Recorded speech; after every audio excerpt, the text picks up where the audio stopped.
कहते हैं मौत हर किसी को आती है, मगर कुछ लाशें ज़मीन भी कबूल नहीं करती। क्या आपने कभी सुना है कि एक औरत मर जाए, उसका जनाजा तैयार हो, कफन ओढ़ा दिया जाए और जब दफनाने का वक्त आए तो लोग कब्रें बंद कर दें? न मौलवी नमाज जनाजा पढ़ाए, न कब्र खोदने वाले मिट्टी डालें। ये औरत कौन थी? ऐसा क्या किया था उसने? और सबसे बढ़कर कौन था जो मरने के बाद भी उसे माफ़ नहीं कर रहा था? ये है एक ऐसी औरत की कहानी जिसकी मौत उसकी ज़िंदगी से भी ज़्यादा डरावनी थी। मगर याद रखो, जो नज़र आता है वो सच नहीं होता। शाम के साए फैल चुके थे। पूरे कस्बे पर एक अजीब सा सन्नाटा छाया हुआ था। आसमान पर काले बादलों का राज था, जैसे किसी भयावह पल की भविष्यवाणी कर रहे हों। गली के नुक्कड़ पर एक पुरानी हवेली के सामने लोगों की भीड़ थी। सबकी नजरें एक सफेद कफन की तरफ थी, जिसे 4 आदमी अपने कंधों पर उठाए हुए थे। लाश एक औरत की थी, उम्र शायद 45 या 50 के बीच। चेहरा सफेद कपड़े में लिपटा हुआ और जिस्म मुकम्मल सुकून में। मगर उस सुकून के अंदर एक ऐसा तूफान छुपा था जिससे पूरा गांव खौफजदा था। जनाजा जैसे ही कब्रिस्तान की तरफ बढ़ा, अचानक कब्र खोदने वाले पीछे हट गए। उनमें से एक ने थूक निगला और कांपती आवाज में कहा, मैं ये जनाजा नहीं दफनाऊंगा। मैंने इसे जिंदा देखा है। इसकी आंखें ये मरकर भी हमें देख रही है। मौलवी साहब, जिन्हें जनाजा पढ़ाने के लिए बुलाया गया था, वो दूर खड़े थे। उनकी नजरें भी नीचे झुकी हुई थी। जब एक बुजुर्ग ने उनसे आगे आकर नमाज पढ़ाने को कहा तो उन्होंने बेबसी से सिर हिला दिया। ये औरत, ये वही है ना जिसे पूरे गांव ने ठुकरा दिया था, जिसने कई घरों के चिराग बुझा दिए। एक बूढ़ी औरत जो छड़ी के सहारे खड़ी थी, कांपती आवाज में बोली, इसने मेरी बेटी को बर्बाद कर दिया था। मैंने बद्दुआ दी थी इसे, अल्लाह ने सुन ली। जनाजा वहीं जमीन पर रख दिया गया। एक तरफ वो खामोश लाश थी, दूसरी तरफ लोग थे जो चिल्ला रहे थे, रोक रहे थे और जनाजे के आगे खड़े हो रहे थे। जमीन जैसे खुद भी उस लाश को कबूल करने से इनकार कर रही हो। एक पल को हवा थम गई, परिंदे चुप हो गए और उसी पल जनाजे के पास खड़ी एक नौजवान लड़की चीखी, सब चुप हो जाओ। तुम लोग इसे बदचलन कहते हो, तुम्हें पता भी है इसने क्या सहा था? तुम इसकी जिंदगी के वो हिस्से नहीं जानते जो ये खामोशी से सहती रही। लोग हैरान होकर उस लड़की को देखने लगे। एक पल के लिए सन्नाटा छा गया। कोई पहचान नहीं पा रहा था कि ये लड़की कौन है। न कभी देखी गई, न कभी गांव में पाई गई। वो जनाजे के करीब गई, जमीन पर बैठ गई और धीरे से कफन के किनारे को थामा। आंखों से बहते आंसू उसकी आवाज में लर्जिश पैदा कर रहे थे। अगर तुम लोग इसे दफन नहीं करोगे तो मैं खुद अपने हाथों से इसकी कब्र खोदूंगी। एक बूढ़ा आगे बढ़ा, कौन हो तुम? क्या लगती हो तुम इसकी? लड़की ने सिर उठाया, आंखों में आंसू लेकिन लहजे में चट्टान जैसा यकीन। मैं इसकी बेटी हूं। सारी फजा जैसे ठहर गई थी। गांव के लोग जो अब तक गुस्से से भरे थे, सब हैरत से उस लड़की को देख रहे थे जो पहली बार उनकी आंखों के सामने आई थी। और आते ही सबकी बोलती बंद कर दी थी। औरत की लाश खामोशी से रखी थी और अब उसकी बेटी बोल रही थी। वो बेटी जिसका वजूद शायद किसी को मालूम ही न था। तुम झूठ बोल रही हो, भीड़ में से किसी ने चीख कर कहा। इस औरत की कोई औलाद नहीं थी। वो रुक गया, जैसे उसके शब्द खुद उसके गले में अटक गए हों। लड़की की आंखें अब भी नम थीं, मगर आवाज में चट्टानों जैसा यकीन था। तुम में से किसी को कुछ नहीं पता। तुम लोगों ने सिर्फ वो देखा जो तुम्हें दिखाया गया। तुम सबने इस औरत को गुनाहों का प्रतीक बना दिया, मगर तुम में से किसी ने यह जानने की कोशिश नहीं की कि वो गुनाह क्यों किए गए। फिर वो जनाजे के करीब जमीन पर बैठ गई और लाश के पास सिर झुकाकर बोली, अम्मी, वो वक्त आ गया है जब सच का जनाजा नहीं, उसका इंसाफ दफन किया जाएगा। लोग आपस में सरगोशियां करने लगे। कुछ ने ताज्जुब से एक दूसरे से पूछा, ये कब पैदा हुई थी? ये कहाँ से आई? उस औरत ने तो कभी किसी को नहीं बताया कि उसकी कोई औलाद है। एक सफ़ेद दाढ़ी वाला बूढ़ा आगे बढ़ा, जिसे बरसों से गांव के राजों का अमीन समझा जाता था। उसकी नज़रें लड़की पर जमी थीं। कुछ पल बाद उसने कहा, अगर ये उसकी बेटी है तो ये भी हमारे पाप का हिस्सा है। पाप? लड़की ने चौंक कर पूछा। बूढ़ा सिर झुकाते हुए बोला, हाँ बेटी, तुम्हारी माँ ने जो किया वो अकेले नहीं किया। उसके पाप सिर्फ उसके नहीं थे, वो तो हम सबकी खामोशी का नतीजा थे। उस एक जुमले ने भीड़ में हलचल मचा दी। किसी ने पूछा, बाबा जी आप क्या कह रहे हैं? बूढ़े ने आह भरी, उस औरत की असल कहानी तुम में से कोई नहीं जानता। शायद अब वक्त आ गया है कि तुम सब सुनो, मगर पहले उसे दफन होने दो। हर गुनहगार को कब्र की मिट्टी नसीब होती है। लड़की ने बूढ़े की तरफ देखा, जैसे वह उसके चेहरे से कोई रहस्य पढ़ने की कोशिश कर रही हो। आप जानते हैं मेरी माँ की कहानी, पूरी सच्चाई? बूढ़ा धीरे से सिर हिलाकर बोला, मैं वो पहला इंसान था जिसने उसे उस हवेली में काम पर रखा था। मैंने देखा कि कैसे वह एक मासूम बच्ची से धीरे धीरे बदनाम औरत में बदल गई। मगर उसकी कहानी यहां से शुरू नहीं हुई। यह कहते ही वह मुड़कर चलने लगा। कल शाम मेरे पास आना, मैं तुम्हें सब कुछ बताऊंगा, मगर याद रखना जो सच तुम सुनने जा रही हो वह तुम्हें अंदर से तोड़ देगा। लड़की ने मां के चेहरे पर हाथ फेरा और पहली बार मुस्कुराकर कहा, मैं सच के लिए तैयार हूं, क्योंकि सच जितना भी दर्दनाक हो वह झूठ से बेहतर होता है।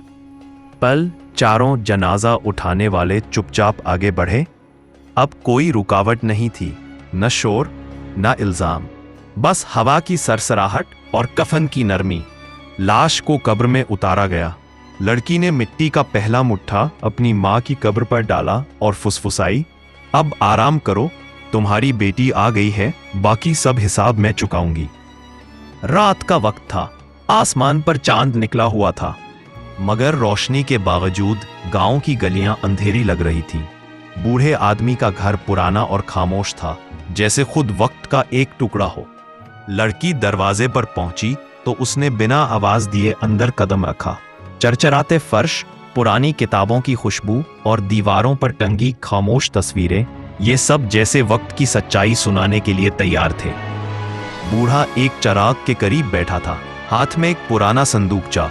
लड़की को देखकर उसने सिर हिलाया और इशारा किया कि बैठ जाए।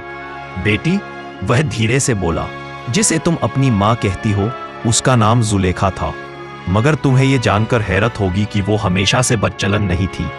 लड़की चुपचाप सुनती रही। ये सब आज से तकरीबन 25 साल पहले की बात है। जुलेखा सिर्फ 17 बरस की थी। उसकी आंखों में सपने थे और दिल में उमंगे। वो अपने बाप के साथ इस गांव के पूर्वी हिस्से में रहती थी। बाप एक दर्जी था, सीधा सादा और मेहनती इंसान। जुलेखा भी गांव की दूसरी लड़कियों की तरह शर्मीली और खामोश मिजाज थी।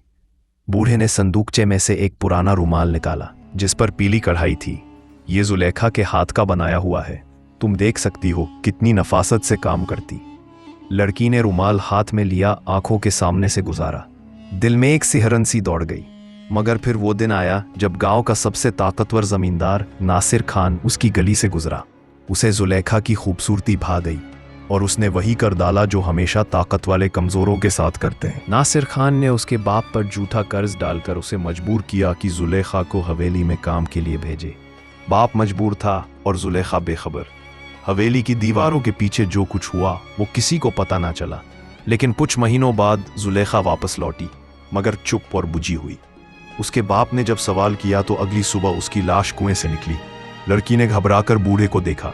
जुलेखा अकेली रह गई थी। उसने धीरे से पूछा, नहीं बेटी, वो अकेली नहीं थी, वो गर्भवती थी। यह सुनकर लड़की का चेहरा पीला पड़ गया। तो वो बच्चा? बूढ़ा सर झुकाकर बोला, वही बच्चा तुम हो। कमरे में एक पल के लिए मौत सी खामोशी छा गई। दिए की लौ भी जैसे कांपने लगी। उसने तुम्हें छुपकर जन्म दिया, कई साल तुम्हें एक खानकाह में पाला, गांव को खबर भी न होने दी, और जब तुम थोड़ी बड़ी हो गई तो तुम्हें शहर भेज दिया। वो खुद तन्हा रह गई और धीरे धीरे जुलेखा वो बन गई जो लोगों ने बना दिया। वो बदनाम थी, मगर असली बदकार वो नहीं थे। बूढ़े ने धीरे से कहा, बिल्कुल, जुलेखा तो सिर्फ एक शिकार थी, एक मजलूम जिसे दुनिया ने मुजरिम बना दिया। लड़की की आंखों से आंसू बह रहे थे। फिर भी उसने मुझसे सब कुछ छुपा कर रखा। उसे डर था कि तुम भी उसी दायरे का हिस्सा ना बन जाओ। वह चाहती थी कि तुम साफ उजली जिंदगी जियो, मगर शायद किस्मत तुम्हें खुद वापस खींच लाई। बूढ़े ने फिर सर उठाया, अब फैसला तुम्हारे हाथ में है बेटी। तुम चाहो तो इस कहानी को खत्म समझो, या चाहो तो सच्चाई को दुनिया के सामने लाकर अपनी माँ का नाम साफ करो। लड़की आहिस्ता से उठी और माँ के बने रुमाल को सीने से लगाकर बोली, अब जुलेखा का जनाजा सिर्फ एक लाश नहीं, एक सच का ऐलान है, मैं उसकी बेटी हूँ और मैं सबको दिखाऊंगी कि माँ बदकार नहीं थी, जमाना अंधा था। उस रात के बाद लड़की को नींद ना आई। माँ का रुमाल हाथ में लिए वह लगातार सोचती रही। हर धड़कन के साथ एक नई गूंज सुनाई देती, तुम वही हो जो जुल्म की कोख से जन्मी थी।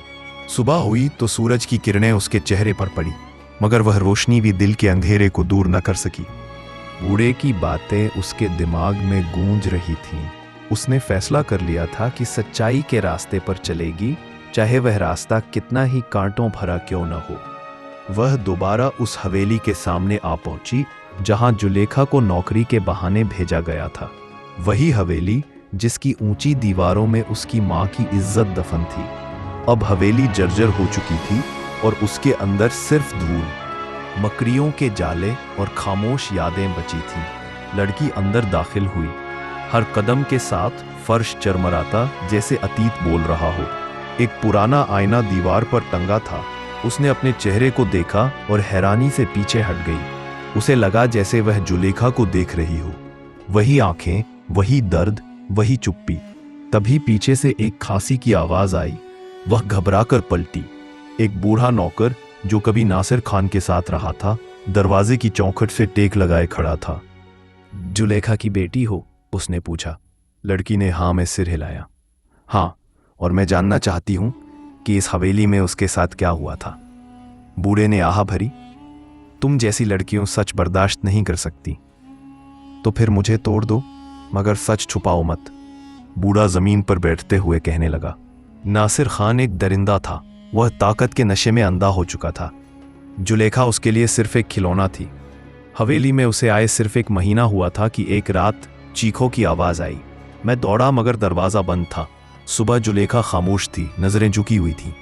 लड़की की आंखें नम होने लगीं। मैंने उससे पूछा मगर वह कुछ ना बोली। फिर नासिर खान ने उसके बाप को बुलाकर धमकी दी कि अगर किसी से जिक्र हुआ तो उसे जिंदा जला दिया जाएगा। मेरे नाना को। हाँ, जुलेखा खामोश रही। फिर कुछ दिनों बाद उसका चेहरा बुझने लगा और जब गर्भ की खबर मिली तो नासिर खान ने उससे हाथ झाड़ लिया। और गांव वालों ने? उन्होंने तो नासिर खान की चापलूसी की। जुलेखा पर इल्जाम लगाया कि वह खुद बदचलन है। उसके बाप को इतनी शर्मिंदगी हुई कि उसने खुदकुशी कर ली। लड़की का दिल जैसे पत्थर बन गया हो। तो वह बदनाम इसलिए हुई क्योंकि सच्चाई बोलने की हिम्मत किसी में नहीं थी। हाँ, और वे सब जो तुम्हारे जनाजे में शोर मचा रहे थे, वही लोग थे जिन्होंने उसे उस रास्ते पर धकेला। कोई उसके जिस्म का खरीदार था, कोई उसकी खामोशी का गवाह। लड़की ने दांत भींचे। अब वे सब सच सुनेंगे। मैं उन सब के सामने अपनी माँ की असल कहानी रखूंगी। बूढ़े नौकर ने पहली बार मुस्कुरा कर देखा। अगर तुम ऐसा कर सकी तो तुम सिर्फ जुलेखा की बेटी नहीं होगी, तुम इस गांव का ज़मीर बन जाओगी। लड़की ने अपने दुपट्टे के कोने से रुमाल निकाला, माँ का बनाया हुआ। उसे मुट्ठी में बींचते हुए वह बोली, अब वक्त आ गया है कि हर वह चेहरा बेनकाब हो जो मेरी माँ की तबाही के पीछे था। दोपहर की धूप गांव की गलियों पर सख्ती से बरस रही थी, मगर आज की तपिश सिर्फ सूरज की नहीं थी। जुलेखा की बेटी, जिसका नाम किसी को मालूम ना था, मस्जिद के बाहर खड़ी थी, जहां गांव के सब बड़े बुजुर्ग, मौलवी और जमींदार रोज दोपहर के बाद बैठकर चाय पीते, फैसले करते और खुद को इंसाफ का स्तंभ समझते। लोगों की नजरें जैसे उस पर जम गई। वही लड़की जिसने 2 दिन पहले माँ के जनाजे के आगे खड़े होकर सबकी बोलती बंद कर दी थी, अब अकेली सीधी उन्हीं के सामने आ खड़ी हुई थी। उसके हाथ में माँ का वही पुराना कढ़ा हुआ रुमाल था और आंखों में आग। मुझे बात करनी है। उसकी आवाज में कंपी नहीं थी, सिर्फ गूंज थी। सब चौंक कर देखने लगे। मौलवी ने खांसी की आड़ में खुद को संभाला। बेटी, तुम्हारा गुस्सा जायज है, लेकिन हम यहाँ। मुझे खामोश मत करे मौलवी साहब, उसने कड़क कर कहा। अब तक मेरी माँ खामोश रही, तब सबने जो चाहा कहा। आज मैं आई हूं तो अब सुनेगा गांव मुझे। मौलवी चुप हो गया, बाकी सब भी। जैसे लफ्जों का खंजर सबके दिल पर चलने लगा हो। तुम सब कहते हो मेरी माँ बदकार थी। तुमने उसके जनाजे को मिट्टी नहीं दी, उस पर नमाज नहीं पढ़ी, उसके कफन पर थूका। तुमने उसे गुनाहगार कहा, लेकिन खुद अपने गुनाहों को कभी देखा? एक जमींदार ने बदहवासी में कहा, हमने जो कहा वो सच पर आधारित था। तुम उस औरत की बेटी हो, तुम्हें नहीं पता, मुझे सब पता है। लड़की चीखी, नासिर खान कौन था वो सब जानती हूँ। तुम में से कौन कौन उसकी महफिलों में जाता था? कौन कौन उस हवेली के दरवाजे पर खामोश खड़ा रहता था जब अंदर मेरी माँ की इज्जत का सौदा हो रहा होता था? सब जानती हूं। सन्नाटा छा गया। मेरे नाना को तुम सब ने मारा, मेरी माँ को तुम सब ने बेचा, और अब तुम मेरी माँ के किरदार पर बात करते हो। एक नौजवान आगे बढ़ा। सबूत है तुम्हारे पास या सिर्फ किस्से सुनकर शोर मचा रही हो? उसने आहिस्ता से रुमाल खोला। उसके अंदर एक पीला पुराना कागज था, जुलेखा की लिखी हुई तहरीर। यह है मेरी माँ की आखिरी वसीयत। हर एक का नाम इसमें लिखा है, कौन आया, कब आया, किसने कितने पैसे दिए, सब कुछ। लोगों के चेहरे पीले पड़ने लगे। कुछ ने इधर उधर देखना शुरू किया। किसी ने हाथ से पसीना पोंछा, किसी ने नजरें चुरा ली। अब यह वसीयत सिर्फ मेरे पास नहीं है, मैंने इसकी नकलें तैयार की हैं। अगर मेरी माँ के लिए अब भी कोई एक लफ्ज बदतमीजी का बोला तो ये कागज पूरे गांव में चिपका दूंगी। फिर कोई बाप अपनी बेटी का रिश्ता नहीं बचा सकेगा, कोई मौलवी मस्जिद में खुतबा नहीं दे सकेगा, और कोई बुजुर्ग बुजुर्ग नहीं कहलाएगा। मौलवी का सर झुक गया। जमींदार कांपने लगा। सब एक लम्हे को खामोश हो गए। तभी किसी ने पीछे से धीरे से कहा, हमें माफ कर दो बेटी, हम सब गुनाहगार हैं। लड़की ने पलट कर देखा। वो नासिर खान का छोटा भाई था जो बरसों से किसी को मुंह नहीं दिखाता था। मैं माफ कर दूंगी, वो आहिस्ता से बोली, लेकिन पहले मेरी माँ की कब्र पर जाकर सबके सामने सूरह फातिहा पढ़ो और ऐलान करो कि तुम सबने एक मासूम औरत को बदनाम किया। उसने रुमाल को फिर से तह किया और धीरे से कहा, आज मेरी माँ की रूह पहली बार सुकून से सोएगी। असर की अजान हो चुकी थी। गांव वाले जिनके चेहरों पर कुछ लम्हे पहले तक गुरूर, गुस्सा और इनकार लिखा था, अब शर्मिंदगी और खामोशी के रंग लिए जुलेखा की कब्र की तरफ जा रहे थे। सूरज आहिस्ता आहिस्ता मगरिब में डूब रहा था और उसकी सुनहरी रोशनी कब्रिस्तान की मिट्टी पर साए बिखेर रही थी। जुलेखा की बेटी सबसे आगे चल रही थी। उसके हाथ में वही पुराना रुमाल था जिसमें अब उसकी माँ की आवाज कैद थी। उसके चेहरे पर सुकून था, मगर आंखों में वो तूफान था जो बरसों से रोका जा रहा था। जब सब लोग कब्र के पास पहुंचे तो अचानक वहां की मिट्टी को देखकर सबके कदम ठिठक गए। कब्र खुली हुई थी। लड़की के कदम कांप गए। ये कैसे हो सकता है? मिट्टी का ढेर बिखरा हुआ था और कफन का एक टुकड़ा कब्र से बाहर पड़ा था। किसी ने कब्र से छेड़छाड़ की थी। रात के अंधेरे में चुपके से शायद किसी ने कब्र खोदी थी या फिर कुछ और। गांव के लोगों में खलबली मच गई। ये कब्र तो सुबह बंद थी, एक कब्र खोदने वाले ने कहा, मैंने अपने हाथों से बंद की थी। मौलवी आगे बढ़ा और कब्र के किनारे झांक कर देखा। अंदर कुछ नहीं है, लाश गायब है। एक औरत चीखी, या अल्लाह, ये क्या माजरा है? जमींदार ने लर्जती आवाज में कहा, ये ज़ुलेखा की कब्र है ना? लड़की का चेहरा जर्द हो गया। वो दौड़कर कब्र के किनारे पहुंची और जमीन पर घुटनों के बल बैठकर चीख पड़ी, अम्मी, आप कहाँ चली गईं? फिर अचानक उसके हाथ में पकड़ा रुमाल जो बरसों पुराना था, उसमें से एक और तयशुदा कागज नीचे गिरा। लड़की ने कपकपाते हाथों से वो कागज उठाया। सबकी नजरें उस पर जम गईं। उसने खोलकर पढ़ना शुरू किया। आवाज धीमी थी, लेकिन हर लफ्ज कांटे की तरह सुनने वालों के दिल में पैवस्त हो रहा था। अगर मेरी लाश दफन होने से पहले कोई मेरी कब्र को छेड़ता है तो समझ लेना कि मेरी मौत सिर्फ जिस्म की नहीं थी। मेरा एक और राज मेरे कफन के साथ दफन हुआ है, और जो भी उसे तलाश करेगा वो खुद उस राज का शिकार बनेगा। सब हक्का बक्का रह गए। लड़की ने फौरन रुमाल के अंदर एक और तह देखी। उसने खोला तो उसमें एक पुराना लोहे का चाबी नमा तावीज था। उसके साथ छोटी सी तहरीर चिपकी थी, वो चीज जो सबने मुझसे छीनी मैंने वापस ले ली। अब सच्चाई का दरवाजा उस चाबी से खुलेगा।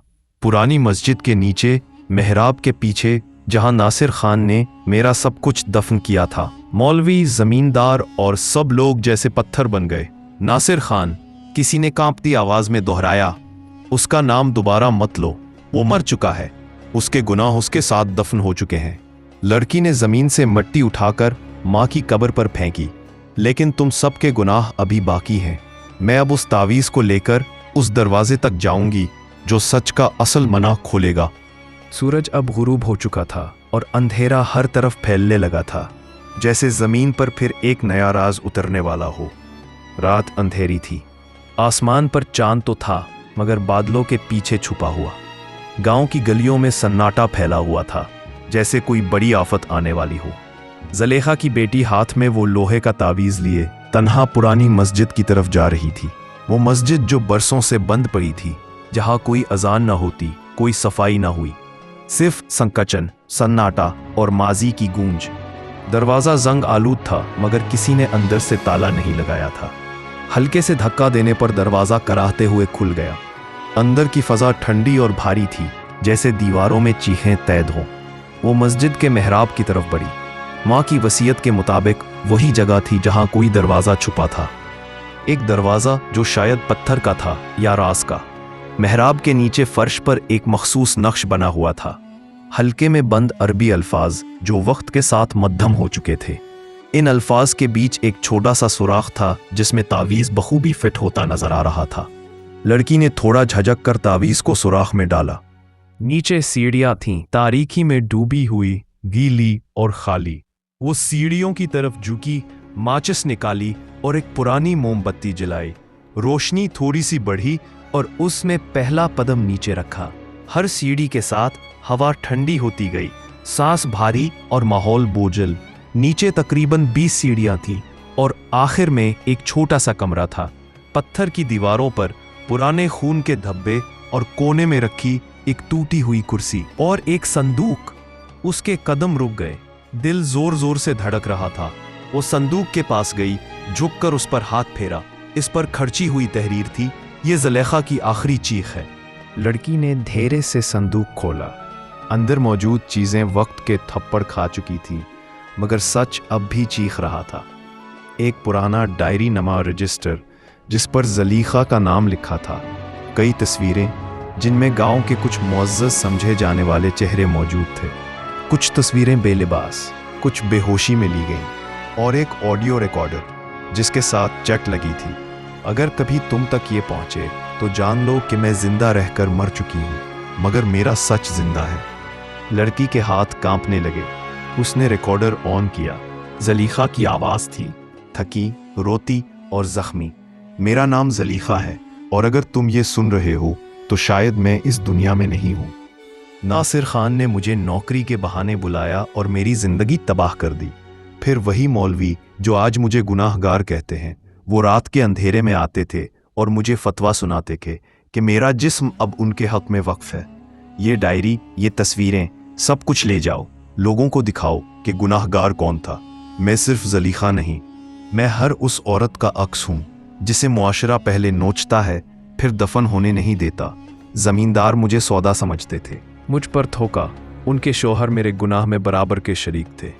मैंने हर जुल्म सहा सिर्फ इसलिए कि मेरी बेटी एक दिन ये सब ना झीले। अगर वो आज यहाँ है तो बेटा, सच छुपाना गुनाह है। लड़की की आंखों से खामोश आंसू बह निकले। उसने रिकॉर्डर बंद किया, तस्वीरें और डायरी हाथ में ली और ऊंची सांस लेते हुए कहा, अम्मी, मैं वादा करती हूँ, अब तुम्हारा सच बोलेगा, और इतना बुलंद बोलेगा कि हर झूठ कांप जाएगा। वो सीढ़ियां चढ़कर बाहर निकली और मस्जिद के दरवाजे पर खड़ी हो गई। अंधेरे में पहली बार रोशनी की एक लकीर दिखाई देने लगी थी। सुबह का वक्त था, लेकिन गांव पर एक अजीब सी खामोशी छाई हुई थी, जैसे किसी तूफान से पहले की सांस रोक देने वाली पुरसुकून फजा। पुरानी मस्जिद के दरवाजे के सामने ज़ुलेखा की बेटी सफेद चादर ओढ़े, हाथ में वो पुरानी डायरी, तस्वीरें और रिकॉर्डर लिए खड़ी थी। आप सब जानते हैं, सारी बातें सुनने के सच जुमले में कहा है, मैं आपको बहुत कुछ बताता हूँ। उसने गांव वालों को जमा होने का ऐलान किया। मस्जिद के बाहर, वही मस्जिद जो बरसों से बंद थी। धीरे धीरे लोग आते गए, कुछ चेहरों पर तजस्सुस, कुछ पर तजलील और कुछ पर खौफ। मौलवी फजलुर रहमान भी आए, वही जो ज़ुलेखा को फाहशा कहा करते थे। उनके साथ नासिर खान, जमींदार का बेटा, और वो सब चेहरे जो बरसों से इज्जतदार समझे जाते थे। लड़की ने सबके सामने वो डायरी खोली। आवाज में लर्जिश थी, मगर अज़्म चट्टान जैसा। ये मेरी माँ की आखिरी तहरीर है। उसमें वो सच है जो तुम सब ने दफन किया था। ये तस्वीरें देखो, ये वो रातें हैं जब मेरी माँ को इंसान नहीं समझा गया। ये रिकॉर्डर सुनो, ये चीख है उस औरत की जिसे तुमने मज़ारों, मस्जिदों और दुआओं के बीच दफन किया, सिर्फ इसलिए कि वो तुम्हारे गुनाहों का आईना थी। उसने रिकॉर्डर चलाया। पूरा गांव खामोश हो गया। ज़ुलेखा की जख्मी आवाज़ हर कान में घुस गई, और जिन मर्दों के चेहरे तमतमाते थे वो पसीना पसीना हो गए। मौलवी के चेहरे पर हवाइयाँ थीं। नासिर खान के हाथ कांप रहे थे। किसी ने पीछे से पुकारा, ये सब झूठ है, ये लड़की फितने फैला रही है। लेकिन इसी वक्त एक बूढ़ी औरत जो सालों से चुप थी आगे आई। उसका जिस्म झुका हुआ था, आंखें कमजोर मगर जबान में आग। ये लड़की सच बोल रही है। ज़ुलेखा अकेली नहीं थी। हम सब ने देखा, हम सब ने सहा, लेकिन हम खामोश रहे, खौफ के मारे, इज्जत के डर से, मर्दों के फतवा से। आज ये लड़की वो बोल रही है जो हम ना बोल सके। फिर एक और औरत आगे आई, फिर एक और एक और। पूरी मस्जिद के सामने खवातीन का मजमा लग गया और उन सब की आंखों में आंसू और जबान पर सच था। मर्द खामोश हो गए, उनके फतवे टूट गए। पहली बार गांव की फजा में अजान की जगह सच की आवाज गूंजी। ये अजान थी ज़ुलेखा की रूह की और ऐलान था कि वो मरकर भी जिंदा है। ज़ुलेखा की बेटी ने आखिर में सिर्फ इतना कहा, तुमने मेरी माँ को दफन किया, मगर इसका सच आज तुम्हें दफन करेगा।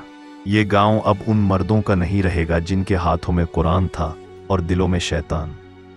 वो पलटा और मस्जिद के दरवाजे पर एक नया कुतबा नस्ब किया। ये मस्जिद अब सिर्फ इबादत की नहीं, ये अब सच की गवाही है। ज़ुलेखा का मकाम, ज़ुलेखा का इंसाफ।